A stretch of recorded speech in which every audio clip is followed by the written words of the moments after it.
Certa ocasião, um doutor na lei levantou-se para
novamente desce de Jerusalém para Jericó. E ele também enxerga um homem que está caído. Mas a mesma atitude que o sacerdote teve, esse levita teve. E simplesmente o levita talvez ele olhou para o céu, deu glória a Deus. Quando ninguém estava vendo, é aleluia, glória a Deus. Mas quando aparece o irmão para ajudar, ele é o primeiro a esquecer desse irmão. Ele é o primeiro a deixar o irmão de lado. Aí sabe o que acontece? Que muitas vezes o nosso eu sobe até o alto da cabeça. O nosso eu às vezes não quer ajudar o nosso irmão por causa de tempo, por causa de não sabe ajudar. Mas deixa eu te dizer, o coração que conhece a Jesus, ele tem humildade, ele tem compaixão, ele tem misericórdia e ajuda quem vier na frente e estiver caído. Aí esse sacerdote, esse levita, simplesmente oraram e foi embora. Nem pediu ajuda para me ajudar ele, esse homem. Mas entendemos, a palavra do Senhor já vai estar nos contando que lá de Jerusalém para Jericó, nesse meu percurso, aparece o bom samaritano. E esse bom samaritano, eu gostei desse samaritano, sabe por quê? Porque ao invés de ele simplesmente olhar, ele se ajoelhou. E quando ele se ajoelhou, ele pega aquele homem e coloca em seus braços. E ele começa a enfaixar as suas feridas. E ele derrama o vinho. Vinho significa sangue de Cristo. E também no mais profundo, significa a palavra de Deus. Quando ele derrama o vinho, ele está derramando a palavra de Deus sobre a vida daquele homem. E ele não só derrama o vinho, mas também derrama o óleo. O óleo representa a unção, o são representa a cura. E enquanto ele está colocando o vinho, enquanto ele está colocando o óleo, Deus estava curando a ferida daquele homem. Enquanto ele colocava vinho e óleo, o Senhor estava restaurando a vida daquele homem. Ele não só fez isso, ele também pegou aquele homem no colo e colocou em sua carroça e prosseguiu até uma hospedaria e cuidou dele. Bom dia. E ele deixou ali aquele homem e falou para o dono da hospedaria que ele deixou: cuida dele. Na próxima vez eu vou vir aqui e vou pagar por todas as despesas que você tiver. Aí essa palavra nos mostra que não é a sua posição, não é o seu cargo da igreja que vai fazer você ter humildade no seu coração. Não vai ser posição nem cargo que vai fazer você ter humildade no seu coração. Quem conhece a Jesus verdadeiramente, ele tem misericórdia e compaixão igual ao bom samaritano. Ele ajuda e prossegue a sua jornada ajudando aquele homem. Ajuda o próximo sem olhar para quem.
Mas deixa eu dizer, esse levita, ele não era reconhecido pelo céu, porque quem é reconhecido pelo céu, ele ajuda o seu próximo sem olhar aqui. Ele ajuda, ele estende as suas mãos. Ele ajuda sem olhar aqui. E entenda que essa palavra do bom samaritano vai estar nos mostrando a compaixão que Jesus teve para conosco lá na cruz do Calvário, onde ele derramou seu sangue carmesim por amor a mim e por amor a você. Às vezes somos ingratos pela nossa forma de adorar a Deus. Adoramos aqui, levantamos a mão aqui, damos glória aqui, damos aleluia aqui.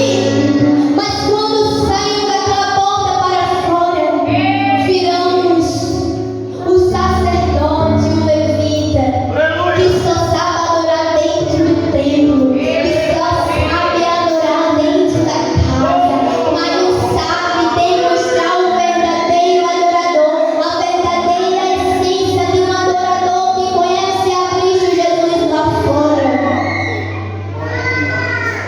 Se você possa entender que Jesus teve misericórdia na cruz do Calvário ao entregar a sua vida. E eu quero